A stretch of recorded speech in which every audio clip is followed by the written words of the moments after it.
muchachos, un invitado que ha estado en la palestra durante todo el último mes. Como decíamos en nuestros titulares, quizás el mes más difícil de su vida, un mes largo.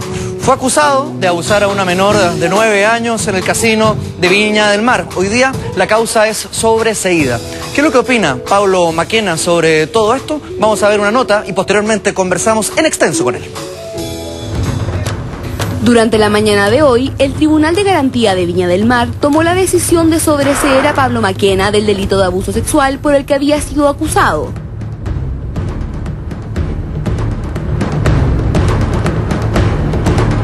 Luego de 32 días de investigación de las pruebas, entre las que se encontraba el video difundido por televisión, en el que se ve a Maquena al lado de la menor supuestamente abusada, se llegó a la conclusión de que el hecho no es constitutivo de delito, por lo que Maquena fue declarado inocente. Luego de conocer la noticia, el comunicador declaró que interpondrá una querella en contra de quienes se hicieron parte de la acusación, ya sean personas o a la misma prensa, por el tratamiento de la información sobre el supuesto abuso.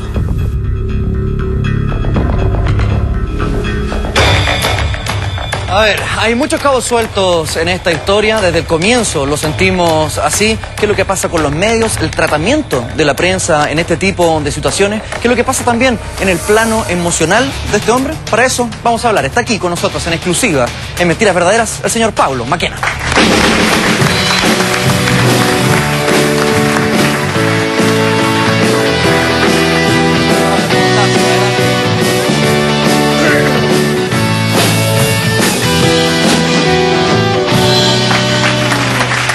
Pablo Maquena, tantos ternos negros que no nos veíamos. Harto. ¿Por qué decidiste venir a Mentiras Verdaderas a hablar? Es lo primero que me llama la atención, Pablo. ¿Pero te tenés poca fe? No, me llama la atención porque no quisiste hacerlo en otros programas, sin embargo te encuentras acá con nosotros. Hoy día, yo, en general, cada vez que ha sucedido algo, el día que yo salgo de la formalización, hablo con toda la prensa y al día siguiente voy en la mañana a televisión y luego ya me recluyo. De la misma manera decidí hablé con todas las radios, con televisión, en general por teléfono. Pero acordándome de cierta paternidad que hay entre nosotros, desde nuestros orígenes. Además, Espera, me quiero detener acá porque es importante decir que Pablo fue el que votó por mí el voto decisivo para yo quedar en CQC, entonces ahora me mira con unos ojos paternales. No, me deis plata, weón. O sea, definitivamente eso. Un diezmo. Sí, y además hay una productora de una insistencia que no me había tocado ver en 10 años. ¿Mucho llamado? Y lo logró. Mucho llamado, ¿no? Un llamado más y la mataba. Así que decidí venir. Romina es, la Romy Palma. Grande Romy. Pero es bonita Romina Palma. Sí, es una bonita mujer. Oye, Pablo, ¿el mes más largo de tu vida? Es que no te diría si este mes hubiera servido para ahondar en las averiguaciones, en rescatar nueva información que pudiera demostrar mi inocencia. Yo te diría que habría sido un mes largo, un mes difícil y comprometido. Pero aquí el tema, y todo el mundo me decía, ¿estás contento? Finalmente sale el sobreseimiento. Yo no estoy contento. Yo estoy bastante... estoy todo lo contrario contento. Porque los argumentos que se entregaron para sobreseerme son exactamente los mismos argumentos que estaban el día 1 para no formalizarme. O sea, en definitiva, este mes no ha sido ese mes largo fructífero, sino que ha sido un estancamiento. Yo sabía positivamente que íbamos a llegar al sobreseimiento. Claro. Esto no es novedad. Era antes o después. Primero, nunca debí ser procesado, nunca debí ser formalizado, porque cuando piden una extensión de 24 horas para investigar, aparece el video, aparecen los testigos clave. El video que finalmente se transformó en la principal fuente. El video es evidencia suficiente para no discutir más.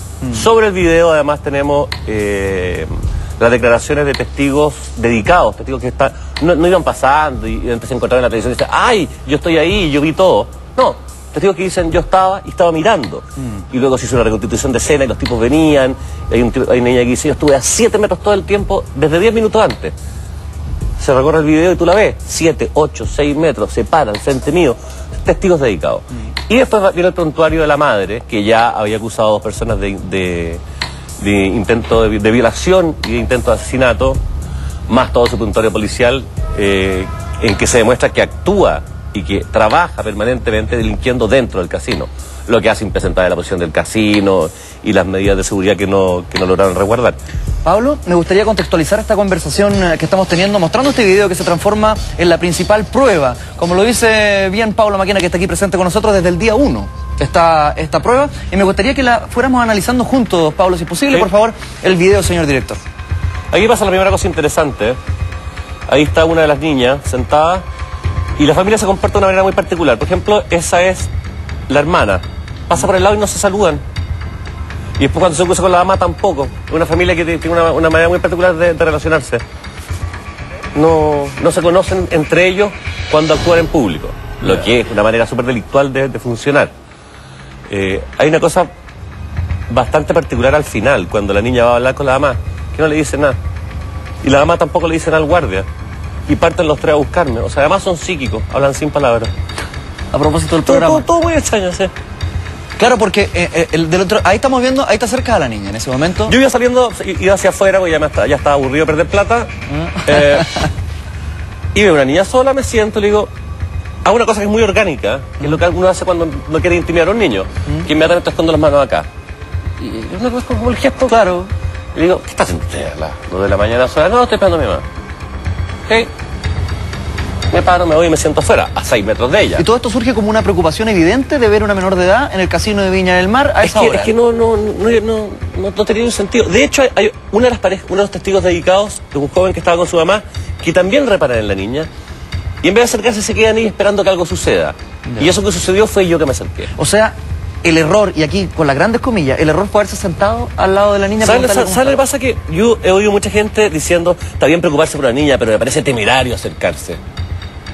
Y digo, ojo, la ley, te va a mentir, 118, el Código Civil, cualquier cosa, establece una multa de 5 UTMs a aquella persona que viendo un niño desvalido o perdido, no le presta asistencia o lo pone en resguardo con autoridad pertinente. Funcionaría como cómplice. Todas las personas que pasan caminando y no se detienen, están cometiendo un delito. Entonces tú en ningún momento te arrepientes de ese hecho. No, y lo volvería a hacer. Hay una suerte de psicosis también, Pablo, hoy por hoy, ¿no? Sí, absolutamente. ¿Sabes lo que pasa? Que es un tema tan delicado, los niños son lo más importante, los abusos es el peor de los delitos, y por eso es tan horroroso verse involucrado en una acusación de este calibre. Pero perdimos todo sentido de la realidad con respecto a los abusos. Mira, hay una cosa que es súper grave, que en el fondo hay mucha gente bien intencionada que quiere perseguir a los abusadores, lo que me parece muy bien. Ojalá subieran las penas, ojalá restablecieran la pena de muerte para los abusadores. Sin embargo, el sistema entero está fallando. De partida, cuando tú puedes hacer una acusación al voleo, inventada, y no hay una pena efectiva para aquel que inventa el delito, o sea, que acusa falsamente, hay una invitación a levantar acusaciones falsas. Total, no tiene costo. Entonces tienes la mamá despechada que el marido se fue con otra, entonces no, mi marido toca al cabro chico. Eso sucede todo el tiempo.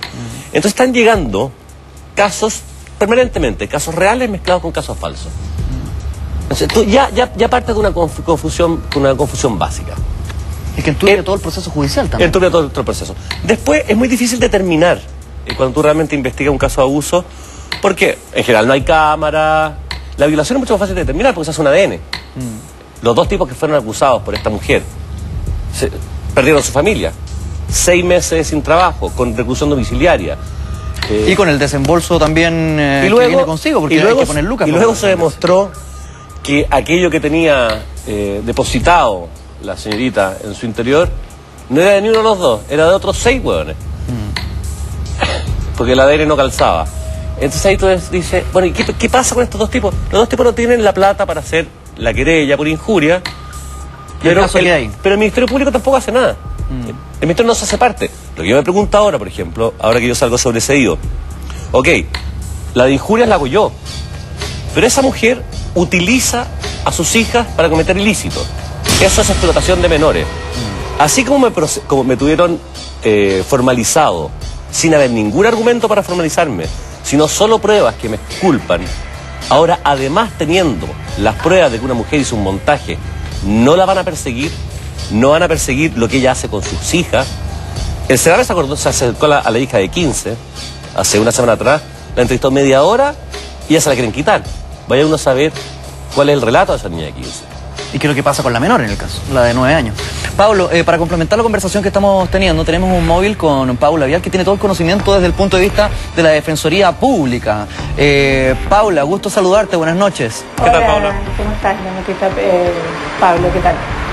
Ex Defensoría, pero tengo ese conocimiento. Sí, Oye, quiero decirte algo respecto a la Defensoría. Hicieron un trabajo maravilloso. La verdad es que desde el primer momento a mí me dicen, ¿va a contratar a un abogado? Y digo, no, yo no quiero abogado. Es que tiene que tener abogado. No, yo no necesito abogado porque no he hecho nada, no quiero abogado. Dicen, bueno, entonces la vamos a tener que poner un defensor público. Y que muy bien. Y la verdad es que no me podía haber encontrado gente más dedicada, más profesional que los defensores públicos que me tocó trabajar, y estoy eternamente agradecido. Comparto absolutamente, es que dejé una buena escuela. Paula, sobre lo que estábamos conversando recién con Pablo, tiene razón, en ese sentido uno está inmune que pueda pasar cualquier tipo de acusación, no hay una penalización posterior. ¿Qué es lo que pasa con la Defensoría Pública? ¿Qué es lo que pasa con la Fiscalía? En el caso de María Fuentes, ahora para puntualizarlo con Pablo. Yo estoy bien de acuerdo con algunas cosas que ha señalado Pablo, no con la pena de muerte, claro, pero sí, efectivamente, hay mucha impunidad en relación con los daños que se producen respecto de aquellas personas que han sido acusadas falsamente, ¿sí?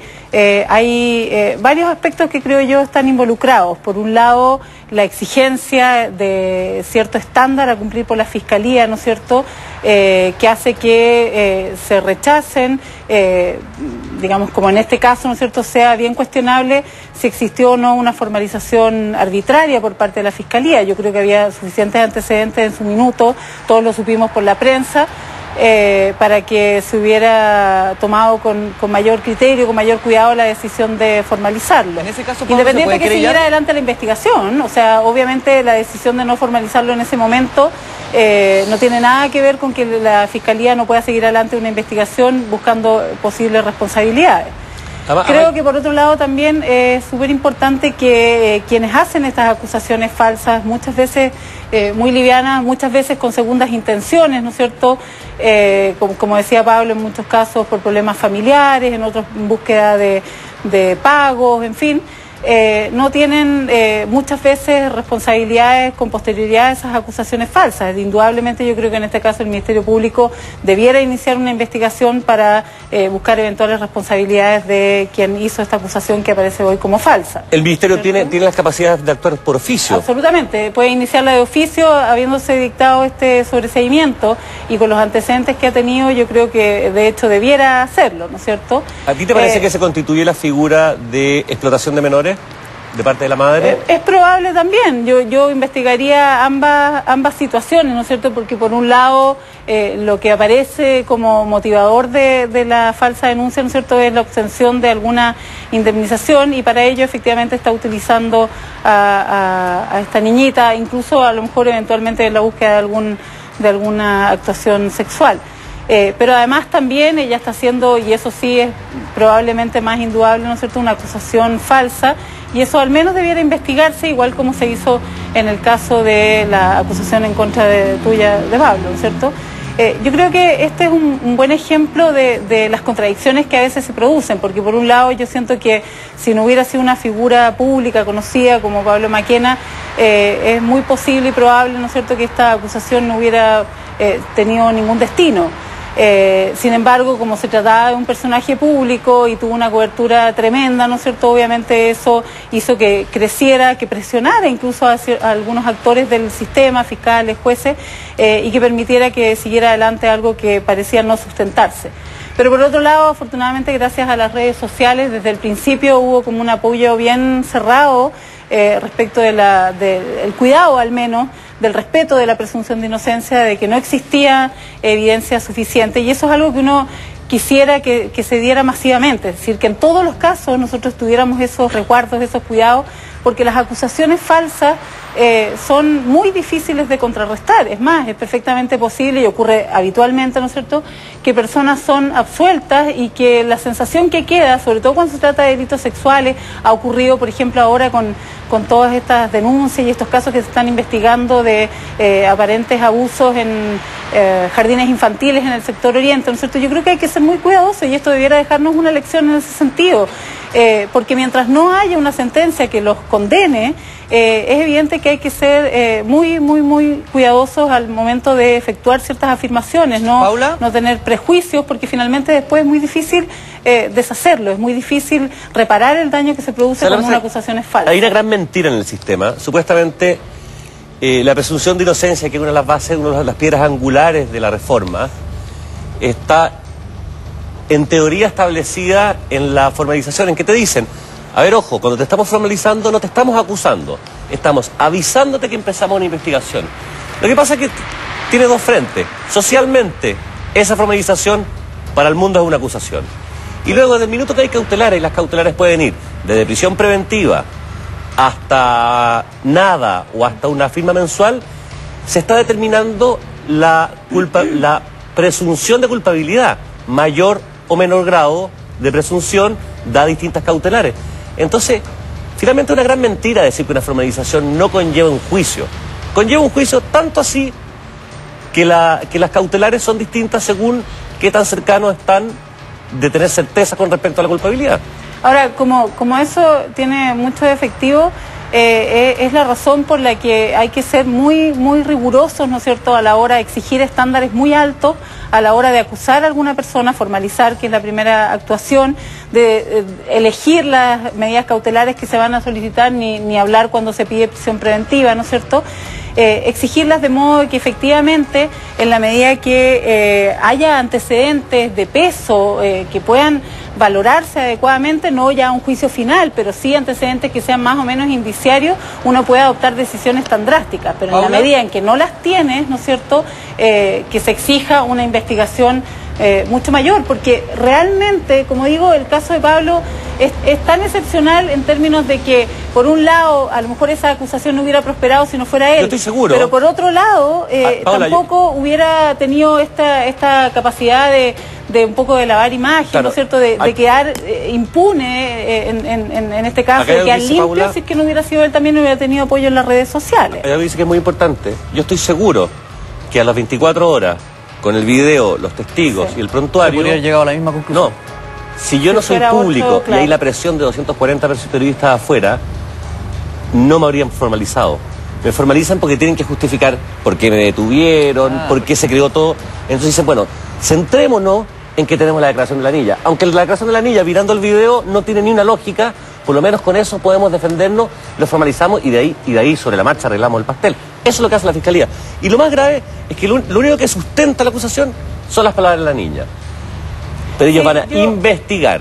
Yo estoy de acuerdo con Pablo y yo creo que de verdad, como lección, si tú quieres, ¿no es cierto?, a Pablo a lo mejor no importa tanto, pero en términos de sociedad yo creo que es un buen ejemplo de lo cuidadosos que tenemos que ser, de lo relevante que es para todos los ciudadanos la presunción de inocencia. Esta no protege a culpables, protege a personas como cualquiera de los que nos están viendo, ¿no es cierto?, como ustedes dos. Es un escudo que nos protege nuestros derechos y que exige que la Fiscalía, los investigadores, ¿no es cierto?, tengan estándares más altos, los jueces a la hora de fallar, y que solo una vez que se rompe este escudo se puedan adoptar decisiones, porque lo que viene luego, ¿no es cierto?, como digo, nunca compensa adecuadamente. Yo estoy segura que en el caso de Pablo, independiente, como digo, que por suerte ha quedado libre digamos, de acusaciones, y yo creo que una imagen limpia en ese sentido, ¿no es cierto?, de todas maneras es muy difícil que le compensen lo que ha pasado durante este tiempo. Y eso le pasa a mucha gente. De hecho, cada año, desafortunadamente, van aumentando los casos de personas que han sido acusadas injustamente, y mucho más grave aún, de personas que han estado privadas de libertad, siendo finalmente declaradas inocente. Paula. Y eso es un tema que como sociedad debiera preocuparnos indudablemente. En virtud de los antecedentes que nosotros conocemos ahora, de todo lo que se ha demostrado, ¿cuál sería el proceder de Pablo, cuál debería ser el proceder de Pablo Maquena en este momento? ¿Qué le aconsejas tú desde tu visión de abogado? O que vaya a mi oficina primero. No, yo creo que tiene varios caminos, ¿no es cierto? Por un lado, intentar probablemente una querella por los delitos, hacerse parte en una investigación que probablemente la Fiscalía va a iniciar de oficio, con los mismos resguardos, las mismas exigencias, los mismos cuidados que hemos estado exigiendo para él, pero evidentemente la necesidad de que se inicie una investigación y en donde él pueda hacerse parte. Y por el otro lado también alguna exigencia respecto de estos estándares que aparecen vulnerados, habrá que investigarlo y para eso están los sumarios internos, en fin, por una posible formalización arbitraria, porque yo concuerdo en que por lo menos desde el punto de vista de lo que ha aparecido en la prensa, de lo que se ha sabido, ¿no es cierto?, pareciera que existían antecedentes más que suficientes como para haber dilatado esa decisión de formalizar, haberle dado más vueltas, ¿no es cierto?, y haberle dado entonces la oportunidad de que las decisiones se adoptaran en función de una investigación de calidad. Te quiero hacer una pregunta. ¿Qué te parece, siendo que lo único que tenían, en teoría, para formalizar, era la declaración de la niña, que nosotros a los 5 días pedimos que la Fiscalía, que nunca había entrevistado a la niña, la entreviste? Entrevistan al 5.º día, llevamos 32. Entrevistan a la niña y la niña declara que no le sucedió nada. Bueno, ¿no debe la Fiscalía inmediatamente el día 6 por la mañana ellos pedirle sobreseimiento a la causa? Absolutamente, o sea, a mí me parece... Yo entiendo, ojo, obviamente se trata de delitos complejos, ¿no es cierto? Y en donde es importante creerle a las víctimas, pero si la propia víctima señala una versión distinta y hay además otros antecedentes que complementariamente refuerzan la idea de que se trata de una acusación que no era verdadera, ¿no es cierto? Es evidente que la Fiscalía tiene que ser particularmente diligente y yo creo que demorar eso francamente perjudica en este caso a Pablo, pero a muchos ciudadanos, y eso es intolerable cuando tenemos un órgano persecutor que en general funciona muy bien, que tiene estándares exigentes, que no puede permitirse estas excepciones, ¿no es cierto?, que además institucionalmente desde luego la afectan, porque obviamente que queda cuestionado un trabajo que parece poco serio. Paula, ¿puede darse una figura similar a la del caso Bombas? ¿Podría Pablo querellarse contra la Fiscalía? Bueno, habrá que ver lo que surja de esta investigación, si es que efectivamente él la inicia, ¿no es cierto?, por una eventual formalización arbitraria, pero indudablemente esas herramientas siempre existen y si que hay antecedentes siempre queda ese camino.